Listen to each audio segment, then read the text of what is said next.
초복, 중복이 지나고 말복을 앞두고 있죠. 삼복더위라고 얘기하는데 굉장히 무더운 그런 날씨, 여러분들 어떻게 잘 지내고 계시는지 모르겠습니다. 지난 5일 동안도 여러분의 환경적으로는 참 무덥고 또 코로나 때문에 마음이 답답하고 또 힘들 수 있는 그런 순간에도 하나님께서 저 여러분의 5일 동안의 삶을 지켜주신 것을 감사하고 이제 주일을 이틀 앞두고 우리 마음 가운데 기도함으로 또 하나님을 깊이 만나고 경험하는 시간이 되기를 축복합니다. 여러분 베드로전서 이 2장의 말씀, 앞선 이 말씀 2장의 말씀을 보면은 초반에 우리를 부르신 목적에 대해서 그렇게 얘기를 합니다. 우리를 어두운 데서 불러내어 그의 기이한 빛에 들어가신 이의 아름다운 덕을 선전하게 하려고 저 여러분을 부르셨다, 그렇게 얘기를 하죠. 그러면서 2장 후반부에 보면은 주를 위해서 종들도 아내들도 남편들도 이 세상에 존재하는 모든 사람들도 인간에게 주신 제도를 순종해야 된다, 그렇게 명령을 주고 계십니다. 여러분 이 2장의 말씀에 이어서 이 3장의 말씀도 계속해서 같은 얘기를 지금 하고 계십니다. 하나님께서 저와 여러분을 부르셔서 하나님의 아름다운 덕을 선전하게 하려고, 다시 말해서 예수 그리스도의 그 아름다움을 우리의 삶으로 입술로 증거하게 하시려고 저 여러분을 불러내셨는데, 그 부르심에 합당한 삶을 살기 위해서 우리가 어떻게 살아야 되는 것인가, 그 얘기를 지금 이 3장이 계속 해주고 있는 것입니다.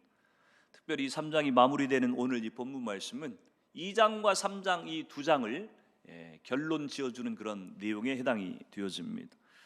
그래서 우리를 부르신 목적을, 이런 사명을 감당케 하시려고 너희를 불렀다, 그렇게 사도 바울을 통해 베드로 사도를 통해 말씀을 하고 있습니다. 세 가지를 지금 우리 가운데 말씀하고 있는데 그 첫 번째 것이 무엇이냐면 오늘 8절 9절 말씀입니다. 같이 한번 읽어봅니다. 8, 9절 시작. 마지막으로 말하노니 너희가 다 마음을 같이하여 동정하며 형제를 사랑하며 불쌍히 여기며 겸손하며 악을 악으로 욕을 욕으로 갚지 말고 도리어 복을 빌라. 이를 위하여 너희가 부르심을 받았으니 이는 복을 이어받게 하려 하심이라. 아멘. 3장을 마무리하면서 베드로 사도가 마지막으로 너희에게 내가 권면한다, 그렇게 지금 얘기를 하고 있죠. 마지막으로 너희에게 권면하는데 너희를 부르신 부르심의 사명이 무엇인지 세 가지를 지금 너희한테 얘기를 할 건데 그것들을 잘 받으라고 지금 얘기를 하고 있습니다. 첫 번째 얘기하는 우리를 부르신 부르심의 사명이 무엇이라고 지금 얘기를 하고 있냐면, 보니까 동정하며 사랑하며 불쌍히 여기며 겸손하며 악을 악으로 욕을 욕으로 갚지 말고 도리어 복을 빌라. 앞선 것들은 중요한 것이 아닙니다. 물론 중요하지만 이 8절의 9절의 중반부가 지금 중요한 것이에요. 너희로 하여금 복을 빌게 하기 위해서 너희를 불렀다, 그렇게 지금 얘기를 하고 있는 것입니다. 여러분 복을 빌어준다고 하는 것, 그것이 그리스도인 구원을 받은 백성들의 가장 중요한 사명 중에 하나라고 지금 얘기를 하고 있는 거예요. 복을 빌어주는 삶. 여러분 복을 빈다고 하는 것은, 우리는 축복을 누가 나에게 빌어주는 것들을 굉장히 좋아합니다. 그렇죠? 목회를 하다 보면은 성도님들이 제일 좋아하는 게 어떤 거냐면은 이렇게 축복 기도해 주는 것을 굉장히 좋아하세요. 뭐 당연한 것이죠. 뭐 전들 안 그러겠습니까? 저도 누군가를 만날 때 저를 향해서 축복해 주면 참 기분이 좋아져요. 그렇죠? 그 축복이 다 나한테 임하지 않는다고 할지라도, 그것에 뭐 10분의 1만 임한다고 할지라도 하나님께서, 전능하신 하나님께서 빈 그 복을 내 삶에 이루어지게 하실 것이라고 하는 기대감만으로도 마음 설레게 되는 것이 사실입니다. 그래서 사람들은 보통 누군가가 나에게 축복을 빌어주는 것들을 굉장히 좋아하게 되어 있는 것이. 근데 오늘 이 베드로 사도는 우리를 하나님께서 부르신 부르심의 사명 중에 첫 번째가 무엇이냐면은 너희가 누군가로부터 복빌을 받는 것이 아니라 너희가 누군가에게 복을 빌어주는 그런 삶으로 내가 너희를 초대했다, 그렇게 말씀을 하고 있는 것이. 여러분 나를 복을 빌어주는 그런 자리로 초청하셨다고 하는 것에 동의하시는지 모르겠어요. 누가복음 10장에 가면은 예수님께서 70명의 전도대를 파송을 합니다. 파송을 하면서 뭐 전대를 가지지도 말고 뭐 여러 가지 명령들을 주시면서 누가복음 10장 5절 6절에 보면 그렇게 말씀을 하세요. 같이 한번 읽어볼까요? 시작. 어느 집에 들어가든지 먼저 말하되 이 집이 평안할지어다 하라. 만일 평안을 받을 사람이 거기 있으면 너희 평안이 그에게 머물 것이요 뭐 그렇지 않으면 너희에게로 돌아오리라. 전도대로 부름받은 사람들이 어느 집을 방문하면 가장 먼저 해야 될 일이 뭐라고 얘기하고 있냐면 그 집에 평안을 선포하라고 얘기를 하고 있어요. 평안이 뭐예요? 축복 중에 축복이죠. 사실 축복을 선포하라고 하는 것입니다. 너희가 만나는 사람, 너희가 방문하는 그 집에 가서 가장 먼저 해야 될 일이 복을 빌어주라고 하는 것이에요. 여러분, 선포한다고 하는 것, 평안을 선포한다고 하는 것은 우리가 해야 될 일이고요, 그 평안이 그 집에 머물게 될지 아니면 머물게 되지 않을지 그것은 우리가 결정하는 게 아니에요. 하나님이 결정하실 일입니다. 축복도 똑같아요. 축복을 빌어주라고 하는 것은 우리에게 주신 명령이고 우리의 사명이고, 그 축복이 그 집에 임할지 안 임할지는 하나님께서 그 사람의 받을 이 축복 빌음을 받은 그 대상이 되는 그 사람의 형편과 믿음과 상황을 보시고 하나님이 결정하실 것이라고 얘기를 하고 있는 겁니다. 그 집에 평안을 빌었는데 그 평안 빌음을 받은 그 사람이 평안을 받을 만한 그런 축복을 받을 만한 자격을 갖춘 사람이면 축복이 그 사람에게 그 집에 임할 것이고, 만약에 네가 빌은 그 축복이 그 사람이 받을 만한 자격이 없다고 한다면 그 빌었던 복이 너한테로 다시 돌아올 것이다. 이렇게 지금 예수님께서 말씀을 하는 겁니다. 결론적으로 그 얘기예요. 누군가에게 우리가요 축복을 많이 빌어주면은 가끔가다 그런 생각이 듭니다. 저 사람은 축복을 받을 만한 자격이 없는 사람인데 빌어봐야 아무런 도움이 안 될 것 같은데. 여러분, 목회자인 저도 마찬가지예요. 누군가를 위해서 기도를 하면서 가끔가다 그런 인간적인 생각이 들어옵니다. 저분은 저렇게 내가 축복을 비는 기도를 해봐야 받지도 못할 텐데, 이런 생각이 들어가지고 순간적으로 흔들릴 때가 종종 있습니다. 근데 그럴 때마다 하나님께서 다시 생각나게 하시는 것이 있다고 한다면, 여러분, 복을 비는 것은 우리가 해야 될 사명이에요. 하나님의 명령입니다. 예수님께서 우리 가운데 복을 빌라고 우리 가운데 주신 명령이에요. 그러니까 우리는 그 명령대로 순종할 뿐이에요. 마음을 다해서, 최선을 다해서, 믿음을 들여서 축복하는 것입니다. 그리고 그 축복을 받고 안 받고는 하나님께서 행하실 일이에요. 그 결과는 하나님께 맡겨드리고 우리가 해야 될 일이 있다고 한다면 축복을 빌어주라고 하는 것입니다. 근데 만약에 여러분이 살면서 내가 누군가로부터 축복을 많이 축복 기도를 받는 거하고 내가 축복 기도를 해주는 거하고 어떤 것이 여러분에게 더 유리할 것 같습니까? 물론 사람이 내가 누군가에게 축복을 빌면서 내가 저 사람이 받을 자격이 없으면 이 축복이 다 나한테 올 것이니까 그걸 계산하면서 여러분 빌라고 하는 얘기 아니에요. 그런 동기를 가지고 만약 축복을 빈다고 하는 것은 하나님의 선한 뜻을 왜곡하는 것입니다. 그러나 결론적으로 볼 때는 내가 누군가를 위해서 쏟아내는 말 가운데 혹시 저주의 말, 불평하는 말, 남을 비난하는 말, 남을 판단하는 말, 이런 말들은요 나에게 아무런 유익을 가져다 주지 못하는 것들입니다. 도리어 오늘 예수님의 표현대로 한다고 한다면, 내가 누군가를 향해서 불평하고 원망하는 말을 던졌다고 한다면요, 그것이 만약 그 사람에게 합당한 것이 아니라고 한다면 다시 내게로 그 저주의 말이 되돌아올 수 있다고 하는 것이. 그러니까 우리의 말 가운데서 가장 많아야 될 것이 무엇이냐면, 사람이니까 죄인이니까 우리가 완전할 수가 없어서 항상 좋은 말만, 항상 축복의 말만 하고 살 수는 없을지 모르겠지만, 그러나 우리는 죽을 입을 다해서 우리 입에서 나오는 모든 말, 우리가 행할 수 있는 모든 것 가운데서 다른 사람을 축복하고 축복하는 말을 하고 축복을 빌어주는 그런 말들이 많아지게 하는 것이 결국 내가 축복받는 비결이라고 하는 것입니다. 오늘 지금 사도 베드로가 얘기하고 있는 것이 축복을 이어받게 한다. 옛날 개역 한글에는 축복을 유업으로 받게 된다 이런 표현으로 번역이 되고 있습니다. 그러니까 누군가에게 축복을 빈다고 하는 것은요, 받을 자격이 있으면 그 사람에게 축복이 갈 것이고, 그리고 만약에 내가 축복을 빌었기 때문에 그 사람이 축복을 받은 것이라고 한다면 그 사람이 얼마나 나한테 고마워하겠습니까?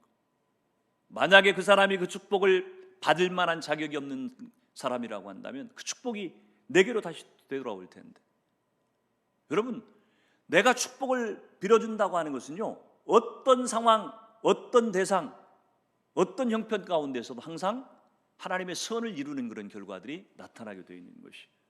그래서 여러분, 할 수만 있다고 한다면요, 우리는 최선을 다해서 누군가에게 복을 비는 그런 삶을 포기하지 말아야 된다고 하는 것입니다. 상대방의 사람 됨됨이, 형편, 사정, 그 사람이 나를 향해서 갖고 있는 이런 것들 따지지 말고 할 수 있다면 축복하시라고 하는 얘기예요. 저는요, 아침에 새벽에 새벽 기도를 이렇게 할 때에 성도들의 이름을 이제 한 사람 한 사람 불러가면서 쭉 이렇게 기도를 할 때요, 제가 완전하지 못하기 때문에 한 사람도 안 빼놓고 기도를 한다고 할 수는 없어요. 그러나 할 수 있다고 한다면 제 입으로 우리 성도들 한 사람 한 사람의 이름을 꼭 불러가지고 제가 기도를 하려고 발버둥을 칩니다. 시간이 없을 때는 다 그렇게 못할 수도 있지만 그렇게 하려고 발버둥을 쳐요. 근데 처음에는 그것이 내가 이렇게 성도들의 이름 한 사람 불러가지고 기도하는 것이 무슨 의미가 있을까? 이런 생각이 처음에는 들기도 했습니다. 근데요, 기도를 하면 할수록 어떤 생각이 드냐면은, 그렇지, 하나님은 살아계신 분이신데 그분이 내가 드리는 이 기도, 내가 누군가의 이름을 한 사람 불러가면서 하는 이 기도를 하나님이 결코 그냥 간과하지 않으실 분인데, 내 기도를 분명히 듣고 계시는 분이신데, 하나님께서 나로 하여금 그 사람의 이름만 부르고 기도하게 하는 이것도 분명히 하나님께서 선을 이룰 것이다, 이런 믿음이 갈수록 생겨납니다. 그래서 어떻게든 성도들 이름을 꼭 한 번씩 부르고 기도하려고 발버둥을 칩니다. 저는 우리 대림교회 성도들 여러분의 모든 말의 대부분이 오늘 이 사도 베드로를 통해서 우리 가운데 명령하신 것과 같이 우리를 부르신 부르심의 첫 번째 사명인 다른 사람에게 복을 빌어주는 그런 삶으로 쓰임받을 수 있기를 주 이름으로 축원을 드립니다. 오늘 베드로 사도를 통해서 두 번째 우리 가운데 우리 삶의 사명을 말씀하고 계시는데, 그것이 13절의 말씀입니다. 같이 한번 읽어봅니다. 시작. 또 너희가 열심히 선을 행하면 누가 너희를 해하리요. 너희가 열심히 선을 행하면, 그런 표현을 지금 하고 있지 않습니까? 여러분, 선하신 하나님을 드러내는, 가장 잘 드러낼 수 있는 방법이 무엇이냐면요, 자녀된 저와 여러분이, 하나님의 자녀된 저와 여러분이 정말 이 선을 행하는 그런 삶을 살아갈 때에 하나님의 하나님 되심을 가장 완전하게 드러낼 수 있다고 하는 것을 기억하셔야 돼요. 한번 생각을 해보십시오. 부모가 가장 영광을 받을 때가 언제냐면요, 자식이 나가가지고 훌륭한 일을 하고 착한 일을 하고 사람들에게 인정받는 그런 삶을 살 때 부모가 가장 돋보이고 가장 영광을 받는 것입니다. 저는 어릴 때 시골에서 자랐었기 때문에 맨날 유교적인 이 가치관에 젖어 사시는 부모님들 밑에서 못 배웠어도 기본이 항상 늘 귀에 못이 박히도록 들었던 얘기가, 어른들 만나면은 꼭 인사해라. 자전거 타고 가다가 혹시 어른들을 만나면 반드시 내려가지고서 인사를 해라. 자전거 타고 지나가면서 끄떡하지 말고 꼭 내려가지고 인사를 해라.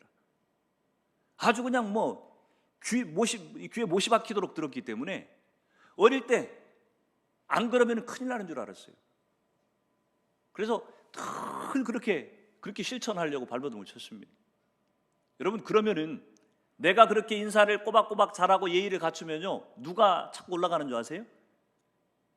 저희 부모님이 자꾸 올라가 보면, 이야, 쟤는 네 집 자식인지 참 잘 키웠다. 가정교육이 참 잘 됐다. 참 잘 가르쳤다. 여러분, 어릴 때요, 제가 저희 동네에서 굉장히 예의 바른 그런 아이로 굉장히 평판이 있었습니다. 제가. 물론 단점이 있어요. 속으로는 존경하는 마음도 없으면서, 속으로는 그분을 그렇게 예의를 갖추고 싶은 마음도 준비되지 않아 있으면서, 겉으로 안 그런 척 하면서 이렇게 표리부동한 그런 모습을 보이는 것이 어릴 때도 굉장히 이건 아닌데 뭐 이런 마음이 많이 들었던 것 같긴 해요. 그러나 적어도 만약 그것이 일치했다고 한다면 뭐 더 말할 나위가 없겠죠. 그러나 어찌됐든 간에 자식이 밖에 나가지고 잘하면 누가 자꾸 높아지냐면은 부모님이 자꾸 영광을 받는다고 하는 것입니다. 어쩔 수가 없는 것이. 문제는요, 오늘 이 베드로 사도가 선을 행하는 것이 너희를 부르신 두 번째 사명이라고 얘기를 하고 있는데, 이 선을 지속적으로 행한다고 하는 것이 쉬운 일이 아니라고 하는 거예요. 내가 선을 행했을 때 사람들이 막 그것들을 알아봐주고 칭찬해주고, 그래서 좋은 피드백이 오고, 여러분 이러면은 동기부여가 되죠. 계속해서 나는 선을 행하면서 살아야 되겠구나 이런 마음이 들 텐데, 선을 행했음에도 불구하고 돌아오는 것들이 오히려 비난이 돌아오고 안 좋은 결과들이 돌아오고, 여러분 이럴 때도 지속적으로 포기하지 않고 선을 계속 행한다고 하는 것은요, 쉬운 일이 아니에요. 그러니까 선을 행할 때는요, 사도 바울이 그렇게 얘기를 해요. 갈라디아서 6장 9절 10절 말씀에 보면 그렇게 얘기합니다. 같이 한번 읽습니다. 시작. 우리가 선을 행하되 낙심하지 말지니 포기하지 아니하면 때가 이름에 거두리라. 그러므로 우리는 기회 있는 대로 모든 이에게 착한 일을 하되 더욱 믿음의 가정들에게 할지니라. 아멘. 사도 바울이 지금 이렇게 얘기하고 있는 것으로 봐서 선을 행하다 우리가 낙심을 잘 하기 때문에 이렇게 권면하는 거 아니겠습니까? 선을 행하는 것 자체는 참 귀한 것이고 하나님의 영광을 드러내는 것이고 하나님의 사명을 이루는 것이 분명한데, 그렇게 지속적으로 포기하지 않고 행한다고 하는 것은 쉬운 일이 아니니까, 자꾸 우리가 포기하게 되니까, 자꾸 좌절하고 낙심하게 되니까 사도 바울이 지금 이렇게 권면하는 거예요. 때가 이르면은 반드시 너희가 선을 행한 그것의 결과들을, 열매들을 하나님께서 너희에게 돌려주실 것이니까 포기하지 말고 선을 행하라고 얘기를 하는 것입니다. 선을 행할 때는 반드시 인내가 필요하다고 하는 지금 가르쳐 주고 있는 것이. 근데 사도 바울이 지금 이 갈라디아서 6장 9절 10절에 보면은 10절에 보면은 우리가 기회 있는 대로 모든 이에게 착한 일을 하되 더욱 믿음의 가정들에게 할지니라 이렇게 말씀을 하고 있어요. 그러니까 선을 행한다고 하는 것, 여러분 선을 행하는 것이 대상이 참 쉬운 대상이 있기도 하고요, 굉장히 어려운 대상이 있기도 합니다. 선을 행하기 가장 쉬운 대상은 가족들이죠. 그렇죠? 피부치들, 뭐 일가 친척들, 친구들, 가까운 사람들. 여러분 이런 사람들에게 선을 행한다고 하는 것은 그렇게 어려운 일이 아니에요.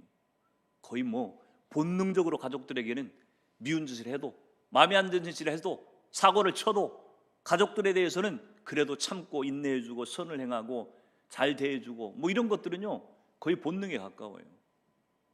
근데 오늘 사도 바울이 지금 10절에 얘기하기를 모든 이들에게 너희가 그런 착한 일을 하는데 더욱 유독이 믿음의 가정들에게 너희가 그렇게 잘해야 된다, 이런 표현을 지금 쓰고 있는 것입니다.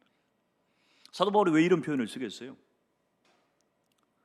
우리가 가족들에게, 친한 사람들에게는 선을 행하기가, 착한 일을 하기가 쉬운데 오늘 믿음의 가정들에게 선을 행하는 것이 잘 안 되기 때문에 사도 바울이 이 얘기를 하고 있는, 주의를 지금 주고 있는 것입니다. 가족들에게는 선을 행하기가 참 쉬운데 교회 안에서 믿음의 가정들에게 선을 행한다고 하는 것이 생각보다 우리는 잘할 것 같은데, 그렇죠? 여러분 잘하고 있다고 생각합니까? 교회 안에서 정말 믿음의 가정들에게 선을 행하는 것, 여러분 가족들에게 하는 것만큼 그렇게 열심히 하고 있습니까? 아니요. 교회 안에서 믿음의 가정들에게 선을 행한다고 하는 것이요 생각보다도 힘들어요. 우리가 그렇게 못합니다. 그렇게 잘 하지를 못해요. 사도 바울이 당부하고 있는 이유가 바로 그것 때문에 그런 것입니다. 믿음이 없으면요 교회 안에서 믿음의 가정들에게 선을 행하며 산다고 하는 것이 쉬운 일이 아니에요. 차라리 세상 조직이라고 한다면, 회사라고 한다면 이해관계라도 있으니까 내가 월급 타기 위해서라도 잘하는 척할 것이고 잘 대해주는 척을 하게 될 것인데, 교회 안에서는 그런 이해관계마저도 없어. 피부치도 아니야. 이해관계도 없어. 그러니까요 잘못하면 제일 함부로 대하고 소홀히 대하기 쉬운 게 교회 안에서 믿음의 지체들을 향해서이라고 하는 겁니다. 냉정하게 우리 자신들을 돌아보면은 실제로 우리가 가장 함부로 대하는 사람들이 누구냐면 교회 안에서 지체들이에요. 그렇게 해도 교회 안에서는 또 뭐 예수님의 사랑으로 은혜로 감싸야 된다, 뭐 또 이런 불문율이 또 우리 안에 있잖아요. 싫어도 싫다고 얘기 못하고, 너 마음에 안 들어도 마음에 안 든다고 얘기 못하는 것 같고, 그러니까 우리가 오히려 더 함부로 대하고 선을 행하는 대신에 오히려 그 사람에게 상처 주는 일들을 더 많이 하게 돼 있다고 하는 것입니다. 근데 여러분 분명히 기억하셔야 돼요. 여러분이 그렇게 친하다고 생각하는, 피부치라고 생각하는 여러분의 가족들은요, 천국에 가면요 그 관계들이 다 해체돼 버립니다. 다. 근데 천국에 가도 계속 남는 관계가 어떤 관계인 줄 아세요? 믿음 안에서, 그리스도 안에서 만난 이 관계들이 천국에까지 계속 가는 거예요. 천국에 가면 가족 없어요. 그렇게 여러분들이 사랑하고 아끼는 여러분의 자식들, 여러분의 부모님들이 천국에 가면은 그런 관계가 아니라니까요. 옛날 군대 생활할 때 이렇게 제일 이등병으로 들어가면, 제일 이렇게 이제 막내로 들어가면은 한 상병쯤 되는 고참이 이제 말년 병장, 이제 곧 얼마 제대를 앞두고 있는 그런 이 병장들하고 이렇게 있을 때에 그렇게 농담 반 진담 반 그렇게 얘기를 합니다. 너 누구하고 군 생활 더 오래 하게 될지 잊지 마. 이렇게 협박을 합니다. 병장은 더 높긴 하지만 곧 있으면 너하고 군대 생활 더 안 할 사람이고, 나는 너하고 더 군대 생활 오래 할 사람이니까 누구의 말을 잘 듣고 누구를 무서워해야 될지 잘 생각해. 이런 말을 합니다.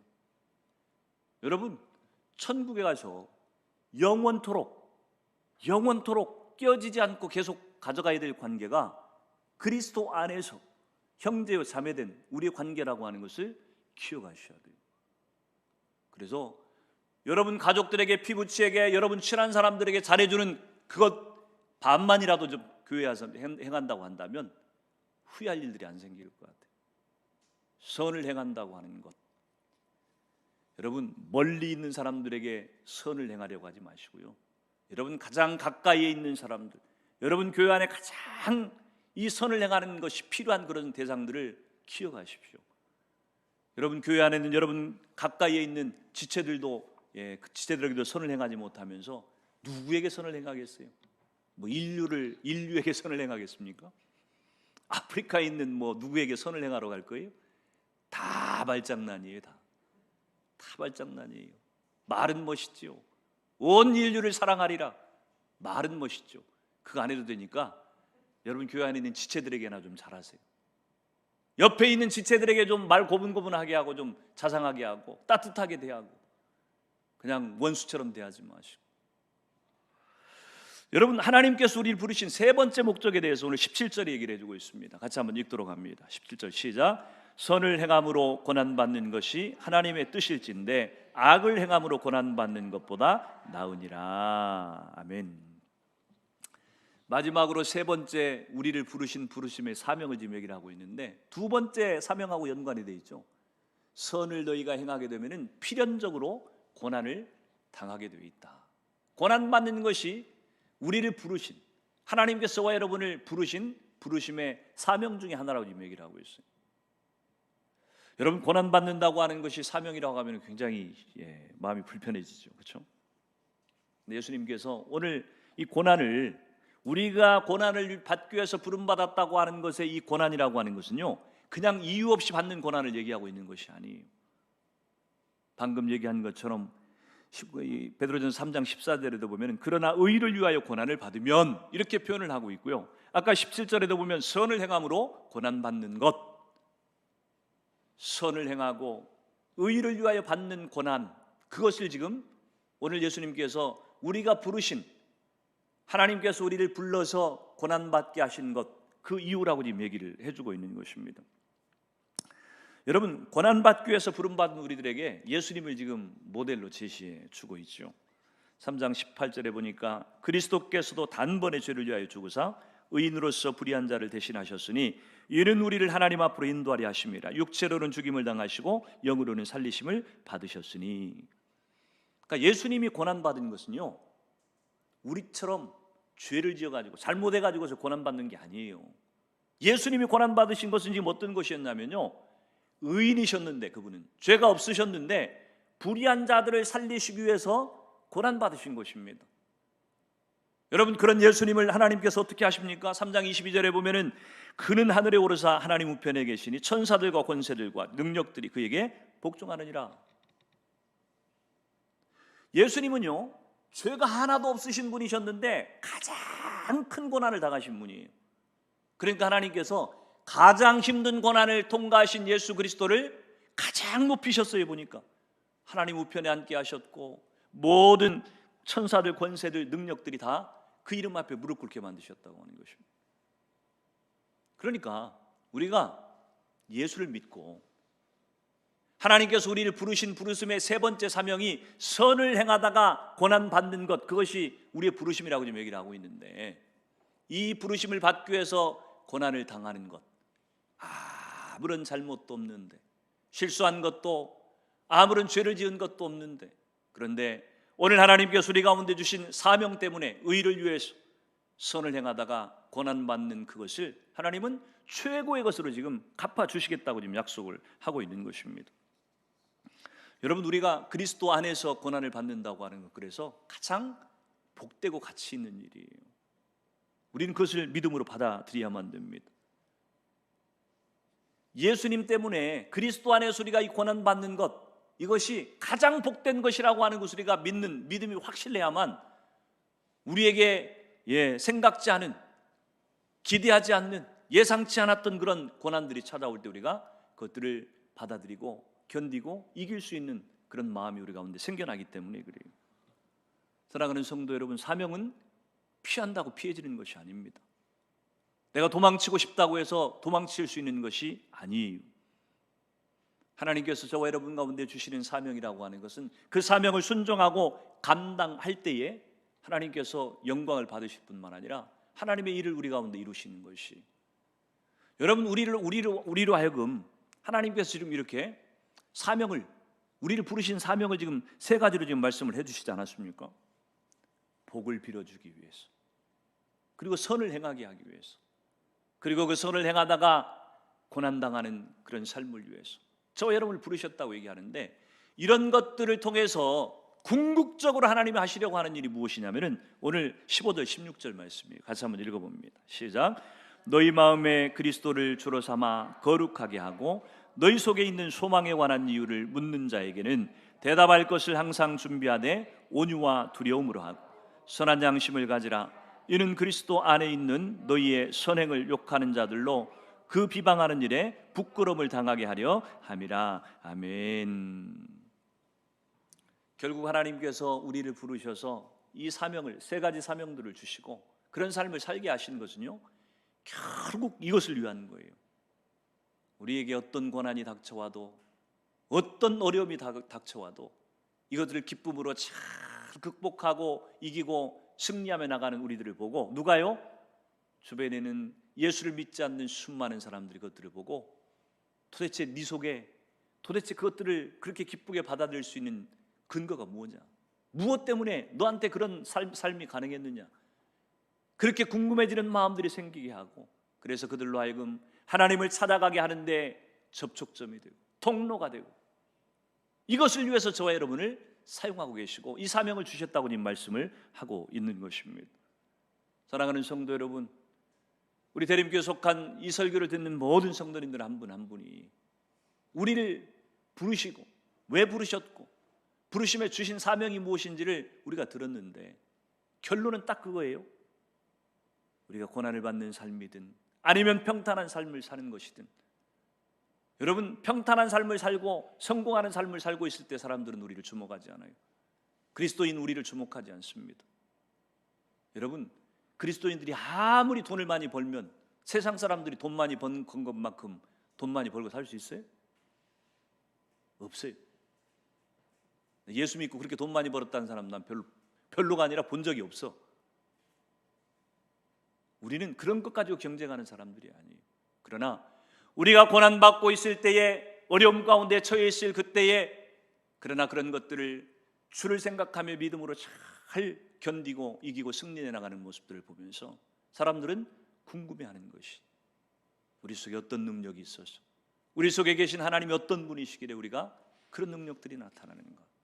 저는 저와 여러분의 삶 가운데 우리의 삶을 통해서 그렇게 하나님이 드러나고 하나님을 드러내고 사람들에게 예수 그리스도를 증거하는 그런 일에 쓰임받는 저와 여러분이 되기를 주 이름으로 축원을 드립니다.